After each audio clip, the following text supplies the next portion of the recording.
And we're back for the second and third installments of the Pinwheel Peach Cobbler baking adventure. And unlike George Lucas, who should have only made 3 installments and gone no further, I promise there are only 2 more parts to this video. Winter has officially come to LA, or what passes for it, which means that at nighttime the temperatures dip down into the low 40s, upper 30s. And I know those of you who live in what I consider to be the frostbite armpit part of the country probably are laughing right now because 30s and 40s, well, that's your day temperature. Yes, well, you guys live where you live, and you guys don't live in sunny California. Regardless, it's cold, and when it gets cold, I crave comfort food. Curries, risottos, cobbler, lots of seafoods for some reason. And tomorrow night, a bunch of us are getting together to play nerdy board games like Carcassonne or Battlestar Galactica or Agricola. And I thought, well, you know, I'm craving cobbler, and I don't want to eat it all on my own. And I've got a bunch of male friends who don't know how to cook. This could actually work to my advantage. So while walking through the grocery store tonight, I noticed that peaches were on sale. This makes perfect sense because even though it's winter up here in the northern hemisphere, in the southern hemisphere, it's summer. So this is the time of year where you'll find Chilean peaches in store, and generally you can get them like $1 a pound. And that's perfect for me because I kind of OD'd it on apples during autumn. So peach cobbler is a good substitute, and it kind of makes you, in addition to being warm, you know, right out of the oven, it kind of makes you nostalgic for summer. As far as selecting peaches go, you want to make sure there are no obvious bruises or bumps or holes or mold growth on it. You also want to make sure they still have some of the hair on the skin because that prevents bruising. For cobbler, your peaches don't need to be ripe, but if you're going to make a parfait or anything that you're going to serve that's not cooked, you want your peaches to be ripe. If they're not ripe when you buy them in a grocery store, just stick them in a bag for a day and put the bag in the cupboard. Don't forget the bag, okay? Because moldy food in your cupboard, no. Now, the thing about peaches, unlike apples, they're the pits, tough to cut.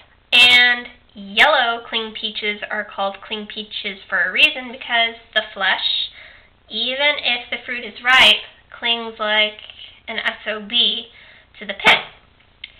And as a result, it takes about half an hour or so to cut up 4 pounds of peach slices after you've taken off the skins. And if you're not careful, well, sometimes you can get flesh wounds as a result. Quick pop quiz. Okay, so you're cutting, and let's say, I don't know, your finger slips and it rubs up against the shell or a peach pit, and you start to bleed, and you take off like 1/4 centimeter of flesh. What do? Well, you stop what you're doing right away, and you move away from the cutting board area, and if you've gotten blood on the cutting board or any of the food, you want to discard it right away. I don't care if you're going to cook it. Just get rid of it, okay? Don't be angry at yourself. Don't feel like you're wasting food. Just be sensible about it. Obviously, you know, when this happened to me tonight, I immediately cleaned up my area and discarded the slice that the blood had happened to touch. Okay, yeah, I did. Alright, I'm not going to freak people out. Don't worry, I'm sanitary. So, as you can see, my efforts back there next to my iPhone.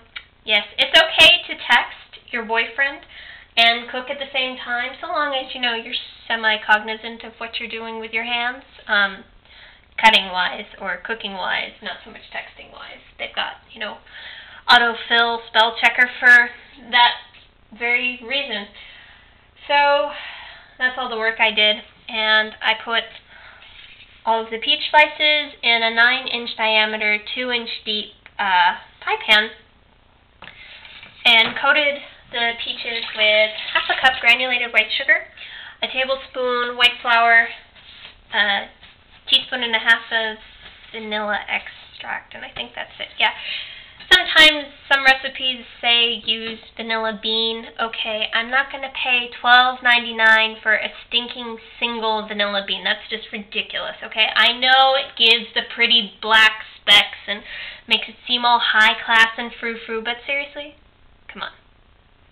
One vanilla bean for $12.99? That costs more than what it cost me to buy the peaches, the heavy cream, and the lemon that I needed to help complete this recipe. It's just, no, I'm sorry. Unless somebody wants to give me vanilla bean, you can buy me vanilla beans. I will not turn down vanilla beans, cardamom, saffron, basically any expensive spice. So, think about that when in the future. I also need a trifle bowl and, yeah, anyway, a tomato slicer would be nice. Got a lot of things on my cooking list that I need to get.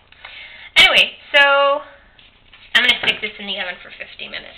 Yeah, it takes 50 minutes, and then you cut out the dough and you put it on top. It's just, yeah, it takes a long time.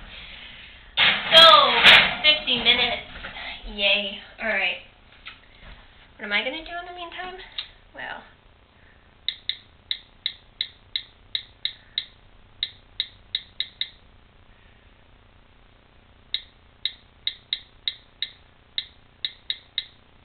I'm going to set my timer on my phone and clean up. I try and clean up as I go along.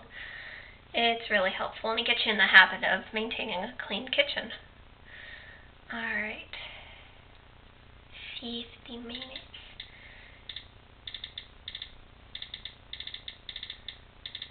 Alright. So, after the 50 minutes are up, I pull the peaches out, set them aside to cool a little, and then I cut the pinwheel dough, place it on top, stick it back in the oven for about another 30 minutes. It's really time-consuming, like a lot of my baking projects, tarts, cupcakes, that sort of thing, but the effort is well worth it, and payoff is huge. So I'm going to get to cleaning up my kitchen, and I will check back with you guys in 49:31, 49:30, 49:29, 28. You get the point. Bye.